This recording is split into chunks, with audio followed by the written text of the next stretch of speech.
Iran में Islamic शासन या युद्ध, अमेरिका की धमकी लगभग यही रही है। लेकिन अमेरिका को ईरान में जारी इस्लामिक शासन से भला क्या दिक्कत है और क्यों इजराइल इस पर बार बार अमेरिका को पिंग करता है? ऐसे सवाल आपके मन में अक्सर आते ही होंगे और इन्हीं सवालों के बीच, अमेरिका की धमकियों के बीच, अमेरिका ने अपनी कार्रवाई भी शुरू कर दी है। नमस्कार, मैं हूं आशीष त्रिपाठी आपके साथ। अमेरिकी नौसेना ने अरब सागर में एयरक्राफ्ट कैरियर के पास पहुंच रहे ईरानी ड्रोन को मार गिराया। रॉयटर्स की एक रिपोर्ट के मुताबिक अमेरिकी अधिकारी ने बताया कि ड्रोन अमेरिकी युद्धपोत की ओर बढ़ रहा था, जिसे खतरे के तौर पर देखा गया। अब घटना तब सामने आई जब अमेरिका ईरान के बीच तुर्की में इसी हफ्ते परमाणु समझौते पर बातचीत शुरू होने वाली है। रिपोर्ट में यह कहा गया कि यह ईरान का शहीद 139 ड्रोन था, जिसे अमेरिकी F-35 फाइटर जेट ने हवा में ही निशाना बनाकर ढेर कर दिया। घटना को क्षेत्र में बढ़ते अमेरिकी ईरान तनाव से जोड़कर देखा जा रहा है। हालांकि ईरान की तरफ से इस पर कोई तत्काल प्रतिक्रिया सामने नहीं आई है। वॉल स्ट्रीट जर्नल की रिपोर्ट के मुताबिक मंगलवार को ही स्ट्रेट ऑफ हॉर्मुज में ईरानी हथियारबंद नावों ने एक यूएस फ्लैग ऑयल टैंकर को रोकने की कोशिश की थी। विपक्ष समर्थित एक ईरानी न्यूज एजेंसी ने अमेरिकी अधिकारियों के हवाले से बताया कि जैसे ही टैंकर इस रणनीतिक जलमार्ग में दाखिल हुआ, उस पर दबाव बनाने की कोशिश की गई। और रिपोर्ट में समुद्री सुरक्षा एजेंसी वैनगार्ड टेक के हवाले से यह कहा गया कि 50 कैलिबर मशीन गन से लैस ईरान की 6 गन बोट्स टैंकर के करीब पहुंची और उसे इंजन बंद कर बोर्डिंग के लिए तैयार होने का आदेश दिया गया। हालांकि टैंकर ने रफ्तार बढ़ा दी और बाद में अमेरिकी युद्धपोत ने उसे सुरक्षा दी। इससे पहले ब्रिटेन की UK maritime trade operations agency ने भी ओमान से करीब 16 नॉटिकल मील उत्तर स्ट्रेट ऑफ हॉर्मुज के इनबाउंड ट्रैफिक जोन में एक जहाज से जुड़ी घटना की सूचना मिलने की पुष्टि की थी। अमेरिका ने बीते एक महीने में ईरान के आसपास अपनी सैन्य तैनाती को बढ़ा दिया है।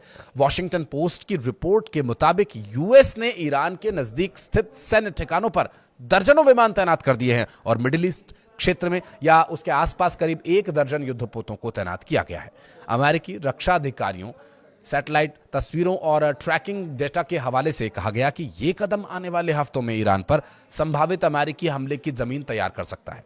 अमेरिकी सेंट्रल कमांड के प्रवक्ता कैप्टन टिम हॉकिंस ने कहा कि USS Abraham Lincoln CVN-72 Iran के दक्षिणी तट से लगभग 500 मील दूर अरब सागर से गुजर रहा था। तभी एक ईरानी शाहिद 139 ड्रोन बेवजह जहाज की ओर बढ़ा।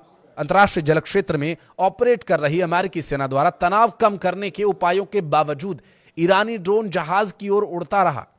हॉकिंस ने कहा कि करियर से लॉन्च किए गए F-35C फाइटर जेट ने जहाज और उसके चालक दल की सुरक्षा के लिए आत्मरक्षा में ड्रोन को मार गिराया। कोई भी अमेरिकी सैनिक नहीं हुआ है और न ही किसी अमेरिकी उपकरण को भी नुकसान पहुंचा है। बाद में मंगलवार को हॉर्मुज जलडमरू मध्य में ईरान के इस्लामिक रेवोल्यूशनरी गार्ड कॉर्प्स यानी IRGC की 2 बोट्स और एक मोहजर ड्रोन अमेरिकी झंडे और चालक दल वाले कमर्शियल शिप के पास गए और फिर उस पर चढ़ने की कोशिश की, उसे जब्त करने की धमकी दी। अमेरिकी सेंट्रल कमांड के प्रवक्ता कैप्टन टिम हॉकिंस ने कहा कि इस मामले में इस पूरे इलाके में तैनात एक अमेरिकी गाइडेड मिसाइल डिस्ट्रॉयर ने जवाब दिया और फिलहाल वो उस कमर्शियल शिप को एस्कॉर्ट कर रहा है। अमेरिकी सेना क्षेत्रीय साझेदारों और कमर्शियल जहाजों के पास ईरान की अनावश्यक आक्रामकता, टकराव, गलत अनुमान, क्षेत्रीय अस्थिरता के जोखिम को बढ़ाती है। इस घटना के बाद मध्य पूर्व में तनाव और भी ज्यादा बढ़ गया है। बहरहाल जो सवाल हमने शुरू में किया था कि क्या इजराइल बार बार अमेरिका को इसके लिए तैयार करता है, क्योंकि इस्लामिक शासन होने की वजह से और यहाँ यहूदी देश होने की वजह से ईरान का जो निशाने पर हमेशा से इजराइल रहा है। और अगर ईरान को फ्री होल्ड छोड़ दिया गया, उसने परमाणु हथियार और तैयार कर लिए और मिसाइलें अगर इकट्ठा कर ली, तो वो डर है इजराइल को कि कहीं वो उन पर हमला करना कर दे और फिर एक और युद्ध में फंस जाएगा इजराइल। इसके लिए बार बार अपने सहयोगी अमेरिका से संभवतः इजराइल यही अपील करता है। इस बीच ये जो स्थिति हाल में सामने आई है, इससे हालांकि युद्ध होने की तो कोई ट्रिगर नहीं हो रहा है, लेकिन इस घटना के बाद से गहमा गहमी जरूर बढ़ गई है। कुछ कहना चाहें तो कमेंट सेक्शन में बताइएगा। धन्यवाद।